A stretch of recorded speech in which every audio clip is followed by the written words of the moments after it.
पूर्णिया बिहार से पधारे हुए डॉक्टर भागीरथी साहब जी और साथ ही रतन स्वरूप साहब जी यहाँ पर और विभिन्न स्थानों से हमारे समस्त पूजनीय संत जन पधारे हुए हैं, साध्वी समाज पधारे हुए हैं।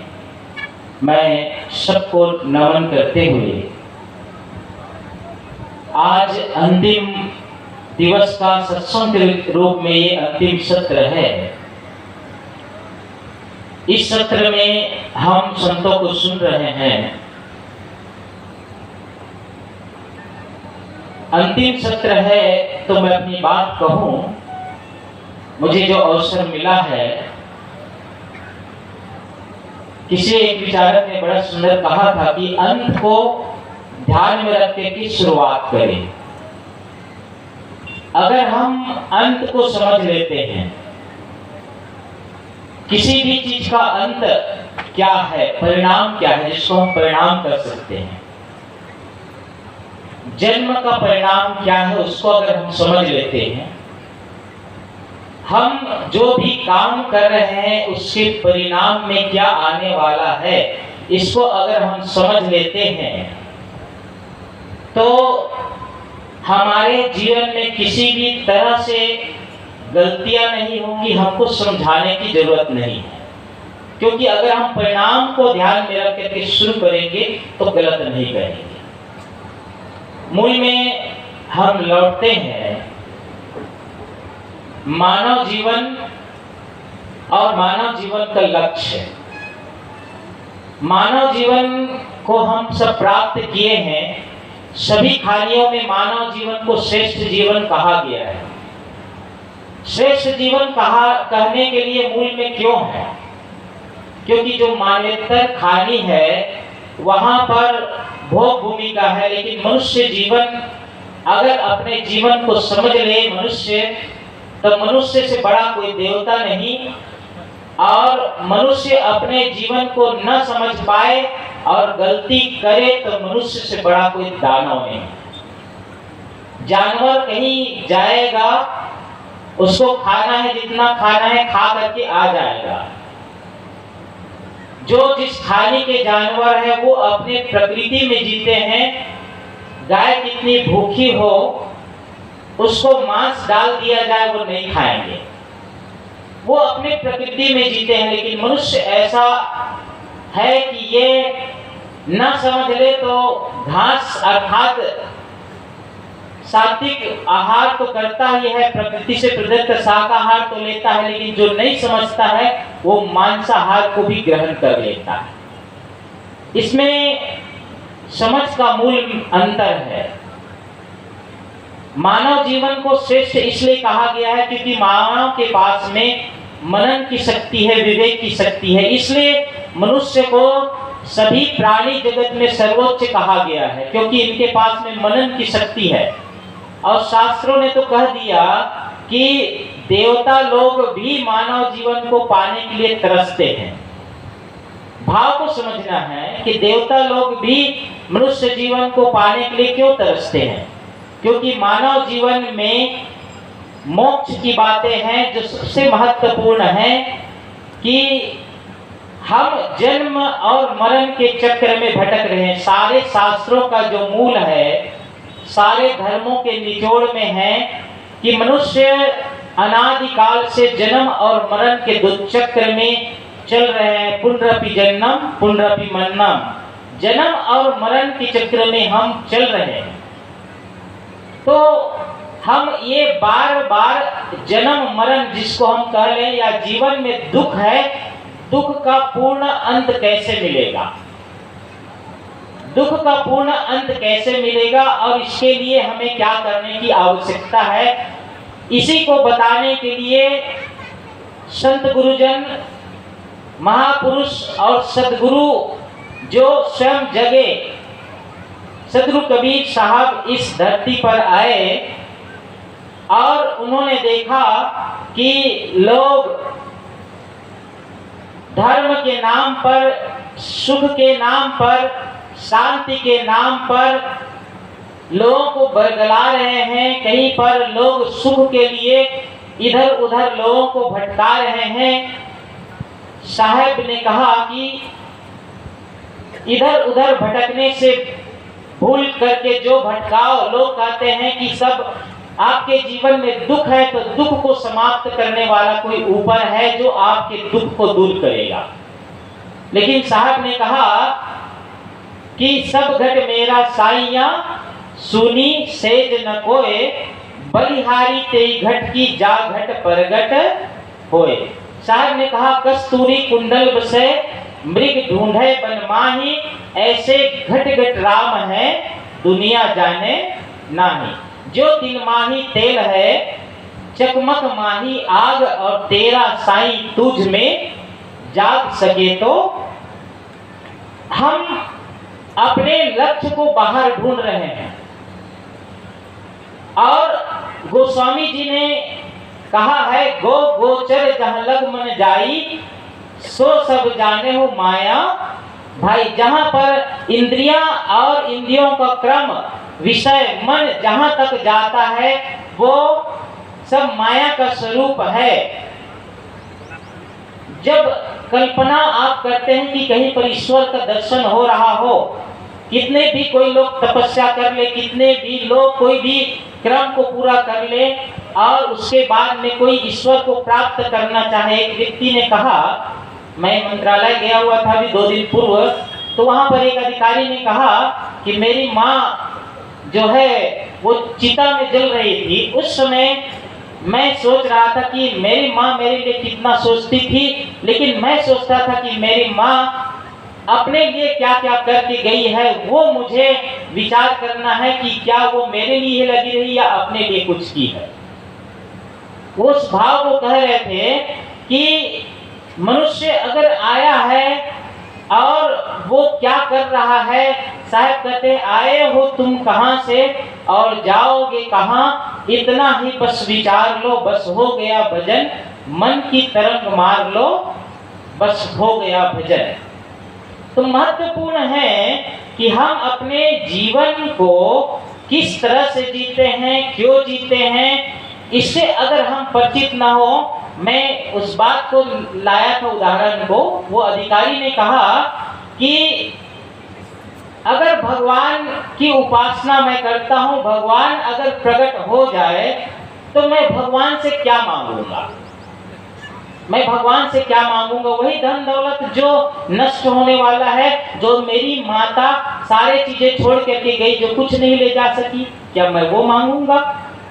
अभी थोड़े दिन पूर्व एक पेपर में आया था कि एक व्यक्ति का वेतन 48 लाख रुपए प्रति माह है। वो ऐसे जगह काम करते हैं जहां पर उसका वेतन 48 लाख है, लेकिन उन्होंने कहा कि मैं ऐसे चीज की तलाश में लगा हूं जिसके कारण से मैं अब भी अधूरा हूं और वो तलाश में मैं लगा। जितने लोग भी खोजी हुए हैं, जितने लोग भी वैज्ञानिक हुए हैं, ऋषि मुनि हुए हैं, जिन्होंने भी खोजा वो बाहर जा करके नहीं खोजा। जिसने भी पाया, जितने भी आप ऋषि मुनि कहें, तपस्वी कहें, जिसने भी खोजा, बुद्ध की बात करें, बुद्ध सारे तरफ दौड़ करके थक गए और उसके बाद में एक जगह बैठ गए थक हार करके, और जब सारे दौड़ से रुक गए, वो जब सारा दौड़ समाप्त हो गया, तब उनको कहा जाता है कि बुद्धत्व की प्राप्ति हुई। जहां तक दौड़ आप करते हैं, जहां तक आप बाहर चीजों में ढूंढते हैं, वो मात्र क्षणिकता है। जैसे किसी भी चीजों में क्षणिक सुख है। रोड में आप चलते हैं, आप दूर देखें रोड में तो पानी का आभास होता है, पानी नहीं होता। दूर से आप लगेगा कि रोड में पानी भरा हुआ है। आप अभी गर्मी का मौसम है, आप पक्की रोड को देखें, डामर रोड को, लगेगा कि पानी है आगे। आप नजदीक पहुंचते हैं, आपको लगेगा कि पानी है ही नहीं। ऐसे ही किसी भी प्राणी में, पदार्थों में, बाहर के विषयों में सुख नहीं है, मात्र सुखाभास है। अंत में जिसने भी पाया है वो खुद में लौट करके पाया है। संध्या पाठ में आया है, जो धर्मदास निज खोज देखो, तत्व में निहितत्व है, कब कहें कबीर निहितत्व दर्शे, आवागमन निवारिये। जो अपने घट में अपने अंदर ढूंढ नहीं पाया वो बाहर ढूंढ करके प्राप्त नहीं कर सकता। शायद कहते सब घट मेरा साइया सुनी सेज न कोय, बलिहारी ते घट की जा घट परगट होय। बलिहारी उस घट की, सबके अंदर में आत्मा है लेकिन बलिहारी उस घट की है जिस घट में वो प्रकट हो जाए, अर्थात आत्म साक्षात्कार होए। और इसके लिए संत गुरुजन हमारे सहायक हैं। जो सच्चे संत होंगे, सच्चे महापुरुष होंगे, वो ये नहीं कहेंगे कि मेरे चरणों में आ जाओ और मैं तुम्हारा कल्याण कर दूंगा। वो ये कहेगा कि मैं सिर्फ रास्ता बताऊंगा, चलना तुम्हें खुद को पड़ेगा। शायद क्या कहते हैं कि जो तू चाहे मुझको छाड़ सकल की आस, और मुझ ही ऐसा होए रहो सब सुख तेरे पास। तो जो महापुरुष है वो तो ये बताते हैं कि मैं सिर्फ रास्ता बता सकता हूँ या जो मैं समझा हूँ उसको बता सकता हूँ, लेकिन चलना तुम्हें खुद को पड़ेगा, कर्म तुम्हें खुद करना पड़ेगा।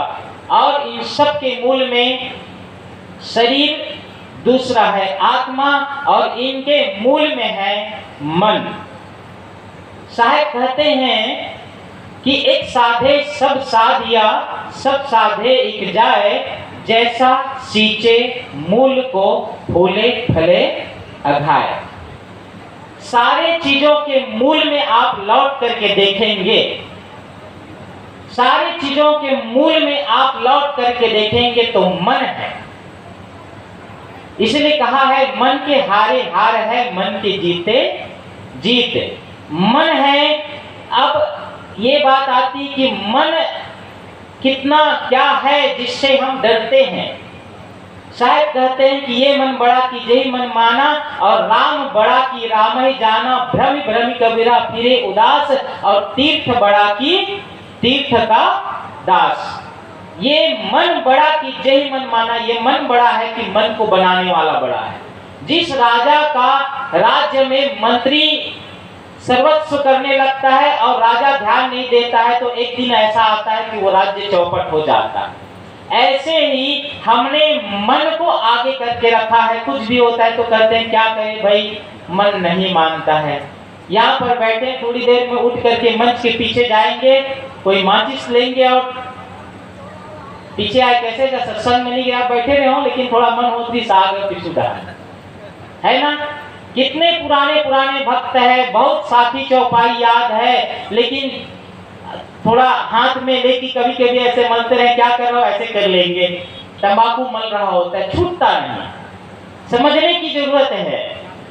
जो इन चीजों के रहस्य को समझ लेता है, उन सब के मूल में मन के रहस्य को समझ लेता है, मन को समझ लेता है। मन के मूल में क्या है? मन बड़ा है कि आप बड़े हैं, आप नहीं। मन, अगर आपने मन को सत्ता दिया तो मन बड़ा हो जाता है। इसलिए मन क्या है? मन है विचारों का पुंज, विचारों का संकलन। सारे चीजों के मूल में अब आ गया है विचार। इसलिए साहब कहते हैं करहु विचार जो सब दुख जाए। विचार करो तो सारे दुख चले जाएंगे। विचार करने की जरूरत है कि जीवन में बंधन का कारण क्या है, जीवन में दुख का कारण क्या है, और दुख का निवारण कैसे होगा। दुख के कारण को नहीं समझेंगे। इसीलिए मैंने शुरुआत में कहा था कि अंत को ध्यान में रख करके शुरू करें। शुरुआत है विचार। जैसे आंख रोता है, आंख रोता है, आंख से आंसू निकलता है, लेकिन आंसू क्यों निकलता है? इससे पहले मन ने कुछ सोचा होगा, और मन के मूल में मन ने कोई प्रतिक्रिया दिया होगा। और मन कैसे बना होगा?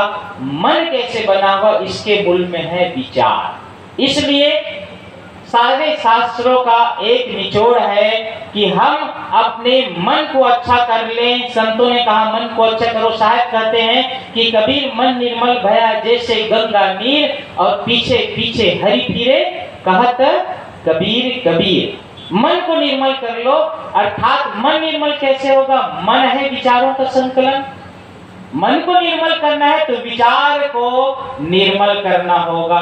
और विचार निर्मल कैसे होगा, विचार कहाँ से मिलता है? उसी विचार के लिए ही हम सत्संग में आते हैं, उसी विचार के लिए संतों के सानिध्य में आते हैं, जिज्ञासु बनते हैं, मुमुक्षु बनते हैं, साधक बनते हैं और क्रमशः साधना करते करते संत और महापुरुषों के रूप में आगे हमारे बीच जितने महापुरुष हुए हैं कहीं ना कहीं जिज्ञासु के रूप में आए हैं। ओशो रजनीश जिन्होंने सबकी बातों को काटा, खोजते खोजते खोजते उन्होंने सारे धर्म शास्त्र और सारे महापुरुष की वाणी पर कटाक्ष किया, लेकिन आकर के सदगुरु की वाणी पर आकर के रुक गए और उन्होंने कहा कबीर साहब की वाणी कटती नहीं, क्योंकि कबीर साहब की वाणी वैज्ञानिक धरातल पर कसा हुआ है। और उन्होंने ओशो रजनीश ने कबीर साहब को स्वीकार किया।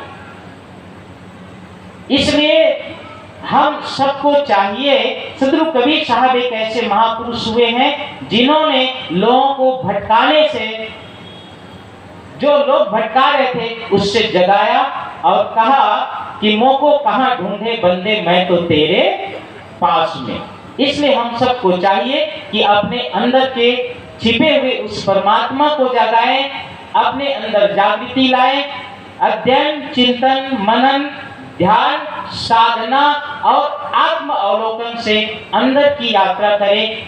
आप किसी चीज को पाने के लिए नहीं, आप प्राप्त हैं, बस अपने आप को समझने के लिए काम करें। निश्चित रूप से आप सबके जीवन में सुख और शांति आए। इन्हीं शुभकामना के साथ मुझे यहाँ पर अवसर दिए, मैं यहाँ मठ के प्रबंधक लोगों को बहुत बहुत धन्यवाद करता हूँ और पूज्य संतों के श्री चरणों में नमन करते हुए आप सबके भीतर बैठे आत्मदेव को सादर नमन करते हुए अपनी बातों को विराम देता हूँ। साहेब बंदगी साहेब, बहुत बहुत आभार साहेब जी आपका। निश्चित ही वो सब याद आ रहे हैं कि कस्तूरी कुंडली बसे मृग ढूंढे बनमाही, ऐसे घट घट राम है दुनिया जाने नहीं।